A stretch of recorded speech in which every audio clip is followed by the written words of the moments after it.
What is going on, everyone? It is your boy James, aka the Comic Raider, and I am here to bring back some movie reviews. We are going to get into Terrifier number 3. Very excited for this one. This is a highly anticipated movie for me, and I'm sure for many, many others, coming off of the success of the second one. And yeah, I mean, let's get into it, man. I do have Terrifier 2 fresh on my mind. For those who don't know, make sure you follow the low grades on Instagram and YouTube. We go live every Friday at 7. We are doing the 31 days of low grade horror, 31 films, well, more than that, but a film to watch each day. Yesterday was Terrifier 2, today's was Terrifier 3 for those who could do it. And so I went and saw it this morning, and now I just gotta, share my thoughts on this thing. So I guess I'll start with some non-spoilers here. Overall, I think the movie's really good. I do recommend that you check it out. I think if you've enjoyed the previous ones, you'll enjoy this one as well. I think if you enjoy horror or gore, blood and guts and all that stuff, I think overall the story is better. Again, these are all just my fresh thoughts out of the theater. My opinions could change, but I think overall the story's better in this one. It's more cohesive. You get more backstory from the second one, which I'll get into in the spoiler part. But like some more backstory and lore, kind of. It's the same crazy blood and guts from the previous movies, and then Art the Clown is just amazing, right? So I think overall there's really not that much to say for non-spoiler, but definitely check it out. It is worth it. It is just as good as the others, and I do highly recommend it. So now we're gonna go ahead and just get into spoilers. I mean, the movie just, I have some good and some bad, that I take away from it. The movie just starts off with a bang. I was very curious to know how this was going to start, because in the second one takes off right where the first one ended, in the whole morgue scene. And I knew from the trailers that we were going to get a scene in the asylum with Chris Jericho and all that, so I just assumed that was how this was going to start. And instead you actually get Art breaking into this family's house. You have a little girl who goes and wakes up her parents because she hears some noise on the roof. They're, of course, like, oh, it's Christmas time, blah, blah, blah, coming up with an excuse. She goes downstairs, sees Art, that she thinks is Santa, goes to wake up her brother. Her brother, shushes her off, like, I'm trying to sleep, leave me alone. She goes back to the stairs, and then she sees him, and now he's, like, wrestling through his bag. But then he takes out an axe, and now she's, like, scared. And the little girl does a great job of appearing very scared, but she's quiet for the most part. She ends up sneaking away. She sees Art the Clown turn around and go up the stairs past her, because she hid in another room. He goes up the stairs, goes straight into the brother's room, and you can see that, like, he wakes him up, and then the brother's like, oh, I said leave me alone. And then you hear a whack sound from the axe in him, and this goes on for a minute. I want to pause here to talk about this scene because, horror movies are supposed to bring out emotions in you. They're supposed to make you feel a certain way, make you feel uneasy. And for all of us, we all kind of have our own lines, right? For some people, a lot of people don't enjoy these movies because they don't like gore. They don't like blood and guts and all that kind of stuff. That's not their kind of horror movie. Totally understandable. It draws a line for them. Other people have their lines drawn as far as certain things are concerned. There's like my wife does not like religious horror, and for me, I will admit I have become a softie after becoming a parent and having kids of my own. And I think it's tough for me because I have little ones. Like, my kids are very young, so when I see young kids have something happen to them in a movie, in real life, it doesn't matter. It does affect me. It hits me a lot different than, say, if we're talking about teenagers being, murdered in a horror movie. I've seen that a million times. Like, I can handle that kind of stuff. It doesn't have the same effect on me. But when we're talking little kids, I will have to admit that does do something to me. And so I think that this was a great opening scene because it got even someone like me who, if we're talking like Terrifier 2 and number 1, like, I enjoy them. I watch them and I go, holy crap, I can't believe I just saw that. But there's not a point at which I'm like, oh, this is too much. This is gross. I'm like sick to my stomach, or I'm scared, or anything like that, right? Like, I've seen some crazy stuff in some movies before, but yes, these movies do some even crazier stuff, but it doesn't affect me other than just being like, wow, that was insane to see that. This scene in particular, though, is for me. Like, this is where I have my line, and I'm like, oh man, that's tough to watch. And it was tough to watch. Now, I will give them credit to where, like, you don't see him on screen. You're hearing it. Like, you're basically viewing it from the little girl's perspective. She's down the stairs looking up at her brother's door. And so you're just hearing it. But even hearing it is brutal, man. Like, the sound that, an axe makes when it's hitting a body is a brutal sound.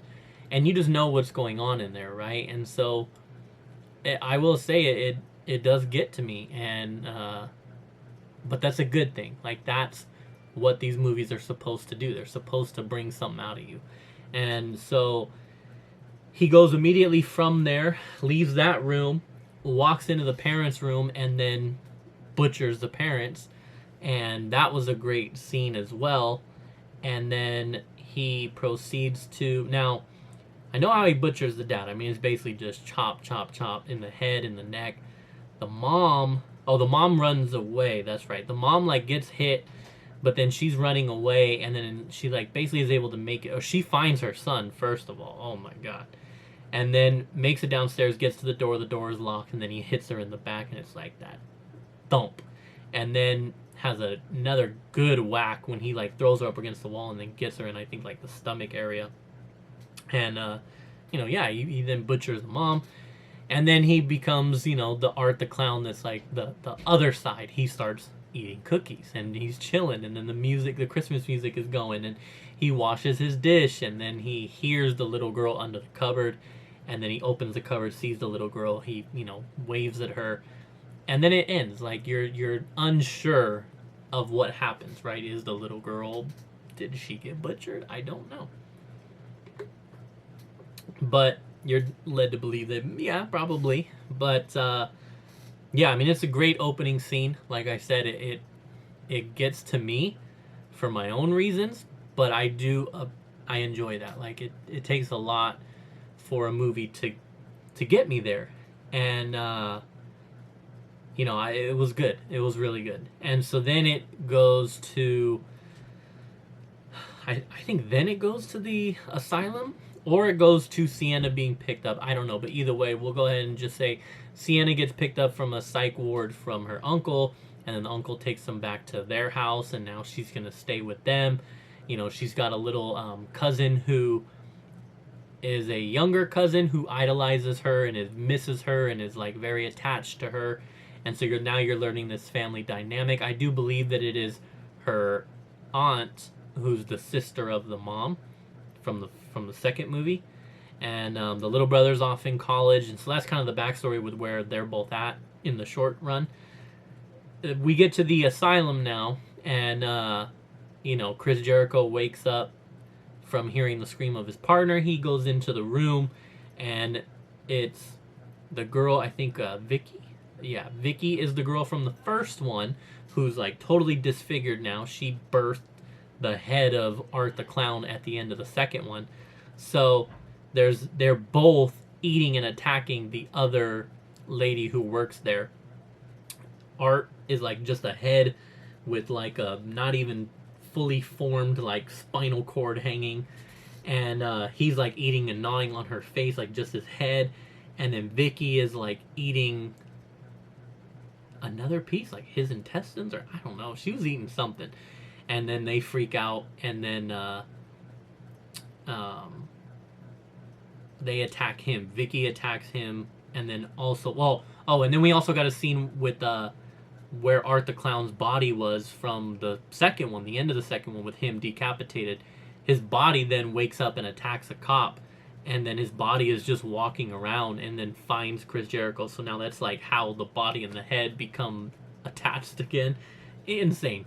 But so then him and Vicky, basically they get out, they go to this house. Well, first they find a guy on a subway train who walks in as dressed as Art the Clown, which is a good callback too, because in the second one the little brother was wanting to dress as him, and the sister made Sienna made a comment of like, what, you think that it's going to keep you safe, like he's going to see you and be cordial to you? And so it's cool to now see someone enter the subway train dressed as him, and they kind of like, he takes a picture of them, he thinks they're cosplayers of course, and he's like, you guys did such a great job, man, da, da, da.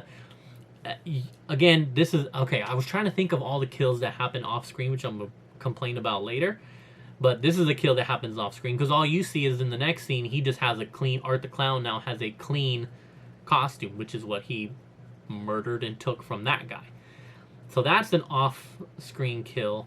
But anyways, so then they go to this house, and then the house that he kind of like was making all the weapons in from the second one. They go to the house. He basically goes upstairs and sits down in a rocking chair, and then he's done. Vicky goes into a tub. She has some, there's obviously stuff that happens in between here, but she goes into a tub, slits her wrist all the way up her arm, and bleeds out in this tub to kill herself. And that's kind of where that ends. And that was 5 years ago. So like after the events of Terrifier 2.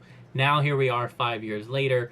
You have Sienna getting picked up from the psych ward, and then basically, it kind of spends a few part of the movie like her spending time with her family. She has a freak out incident where she sees one of her dead friends sitting at the dinner table with them, so she has that anxiety attack, and the family's trying to understand what's going on. You're led to believe that the little cousin has not really been told what has been happened to her or why she went away for so long, and she's a snoop, which is a big part of the movie. Like she can be a little annoying, but I think if you have little cousins or maybe little brothers or little sisters, like you've seen this, you have a family member like this potentially. They're snooping, they're always into your business. They want to follow you around all the time. Like she's a very prototypical character, but it does play a part later on in the movie. And anyway, so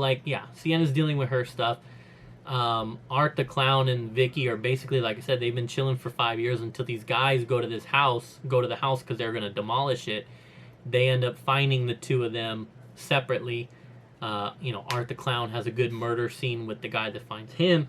Vicky stabs the guy that found her, and now they're awake. They're up and they're awake, and actually there is a pretty intense scene here because as Art the Clown is butchering the guy, Vicky takes the same big piece of mirror that she killed herself with, that she killed the guy with that found her. She then proceeds to insert it into herself. And that's a pretty intense scene. Like, obviously you don't see it, but it's very implied what is going on there. Crazy. Meanwhile, he's butchering the guy. I think he rips his head. He does. Oh yeah, he cuts his head, rips his head, all that kind of stuff. And then now they're out and about, and then I think it basically just. So now we'll just skip ahead, a bunch of minor stuff here and there, but you're dealing with this the brother in college. It's a good dynamic between him and Sienna in this movie because she's been in and out of the psych ward, is on anxiety medication. She has her panic attacks and her anxiety moments where she sees stuff. She doesn't know what's real and what's not. And then she writes in this diary. And then her brother, who you're to understand that after the events, he went fully into, researching, very much how he was in the second movie. Like he's continuing in the research, learning that they're demons and we gotta, kill the girl with Vicky because, the demon's gonna take her and they're coming for you and blah, blah, blah. And, this isn't gonna be over until we kill them. But then I guess he stops and then he moves on. he goes to college. He's in college now in this movie, and there's a really good like back and forth between the two of them where they start to argue because she goes to the mall, sees Art the Clown he's dressed as Santa. I guess I got to go back there, but there's a great scene in a bar with Ron Howard, which is how he gets the Santa costume. It's an amazing scene. It's funny, but then it's also gory all at the same time. Crazy deaths, all that good stuff. He gets the costume. He's in the mall. She sees him. He sees her. It's a great interaction. She's panicking. He's just like, being Art the Clown. She then calls her brother. She's like trying to tell, I need to see you right now. And then she's like telling him, like, I saw him and, I got your letters. Like, we need to do this. And he's telling her, like, no, we need to move on. And it's a good argument between the two of them of like, she's like, why are you pushing me out? And he's like, I'm just trying to move on. I'm trying to better my life. And she's like, look, I'm sorry. I'm proud of you. Like, you're bettering your life. You're in college now. Like, you're moving on. I am proud of you. And so that was cool to see how the second one has affected them. And that was a good dynamic there. And then, fast forwarding through a bunch of stuff, there's a great character named Mia, who's a podcaster, who's dating the brother's roommate. And I bring her up because she's like a great character representation of like society nowadays and how terrible we are. Because she's just begging the brother, and then when she meets Sienna to come on, and there's a great moment where Sienna just blows up on her because she's like, I want to get you on my podcast and I want to know this and this and blah blah blah blah blah. People would love to hear from you and I want to know like how you're coping. And then Sienna just goes off like, coping, like, girl, I have been in and out of the psych ward for the last 5 years. I have visions of dead people. I have panic attacks. I am like not right in the head. And you're going to ask me how I'm coping because you want me on your podcast? Like, F you. And it was just great because that's society nowadays. All these people want to be streamers and podcasters and, not because they feel like everybody, wants to hear what they have to say. And I understand the irony of I'm making this YouTube video. But what I'm getting at is the larger aspect. Not just doing this, but being so self-centered about it that all you care about is yourself and you don't care about the other person. She doesn't truly care about Sienna or the brother. She cares about what that would do for her podcast to have them on there. And that was just a great, like, yes, that is exactly how terrible we have become as a society. And so I really liked that character. We'll fast forward a bunch here because I have other things I want to talk about rather than like break down the whole movie. But the point is, later on you're going to get more background kind of like on Sienna and her dad and how her dad was always like drawing and doing these comic book characters and they were mostly males and she wanted him to do a female, and that's how we got like that character from the second one. And there's a moment where he has a poster that he made, a drawing, and he goes to hand it to her. And then, like, weirdness starts to happen, and he's, like, frozen, and he's kind of, like, stuck holding on, and there's some stuff going on. And you can just kind of start to get, like, what happened to him in the second one and why he's passed away and, like, what he was dealing with and the supernatural stuff that kind of... In the second one, what I liked about this movie is it kind of provided that backstory and a little bit more lore, because you find out that Sienna is... There is a demon. There is a demon who is trying to take over and possess, and right now it has the body of Vicky.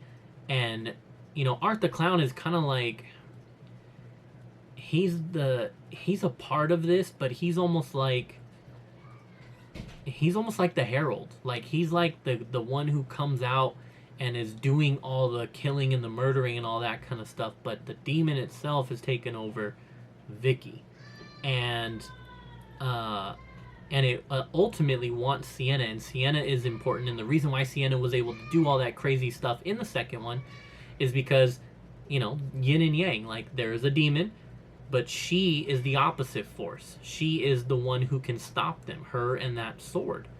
And she's the one who can stop them, and as long as she is alive, the demons can't fully take over or come into this world. So they need Sienna gone. They want to kill her so that the demon can take over her body, and now the demon can fully enter. And so, it's done really well in the movie as far as explaining it, through multiple different scenes, and I just really appreciated that backstory, because when you watch the second one, like, that stuff does kind of come out of nowhere, if we're being honest. You know, like, there's this magical sword, and then she fights Art the Clown and falls into this tank and is drowning, and then all of a sudden has these like, just a lot of stuff that like happens that you're like, what was that? Like, it was cool, but what was that all about? This one kind of gives you a better explanation of all that. Like, what is going on exactly here? So I really liked that. There's a great scene in the mall where like he takes over as Santa, and then there's a incident at the mall, and then there's a news report about it, and the news report has an eyewitness who is Tom Savini. So that was really cool to get Tom Savini a little shout out nod, you know, and he's describing what happened. You have to watch the movie to, you know, see what happened, but it's a great scene. It's crazy. Again, we're talking kids dying. Man. But anyway, so like you have that, which was a cool part. I also you know, then there's another scene where the girl who does the podcast, Mia, she's talking to her boyfriend, and she's like, you know, arguing with him because she's trying to say that, you know, there's nothing wrong with what she did to Sienna in trying to pester her to do the show. He's trying to tell her, like, I think you should be more sensitive. She's like, dude, it's been 5 years. Get over it. Like, I just want to know what it's like. Like, what is it like to face death? What is it like to look into the eyes of someone like that? Do you see a soul? Do you see anything in their eyes? You know, like, what happens in these moments? How terrified are you? Blah, blah, blah. Art the Clown is listening to this, and there's some funny moments in there, but he's listening to this. So later, those two go to, you know, have some fun in the shower, and he proceeds to attack them with a chainsaw. And this is probably the closest that you get to, like, that scene. You know, Terrifier 1 had that scene that we all know. Terrifier 2 has that scene where you're like, I told my friend Glenn the other day, shout out Glenn, like, you'll know when you see it. In this movie, I don't know that we have that. Like, I guess this is the closest. I feel like there's a bunch of different scenes in this movie. There's some great kills throughout it, but there's not, like, that one scene. I guess this chainsaw would be the closest, but it also is very similar to what we saw in the first one, so it's not like it was groundbreakingly new, you know? And I understand that in the first one, that wasn't groundbreaking new, like Bone Tomahawk, for example. Like, I get that. I'm just saying, like, the second one, I've never seen that before. This one was kind of like, it's a great murder scene, but it wasn't like, oh my god, you know, to a point. But anyways, he attacks him with the chainsaw, gets the boyfriend a few times, gets the girl, sits the girl down, and then he takes off his funny glasses, and then he looks into her eyes. And I thought that was a great moment, because it was like, I heard you, and this is what it's like to be face to face with a killer, and what do you see in my eyes, kind of thing. It was awesome. Proceeds to kill her pretty violently with this chainsaw, and then, like, I would say the attack on the boyfriend is probably the one, because he then proceeds to split him up the private parts while he's laying on the ground with this chainsaw. And then there's even a shot from down low. And yes, as a guy, that's a gnarly scene to watch, 100%. I'm not denying that. But like I said, it is eerily similar to the first one. But it is still a great scene. You know, it's a great death nonetheless. I'm not taking away from it.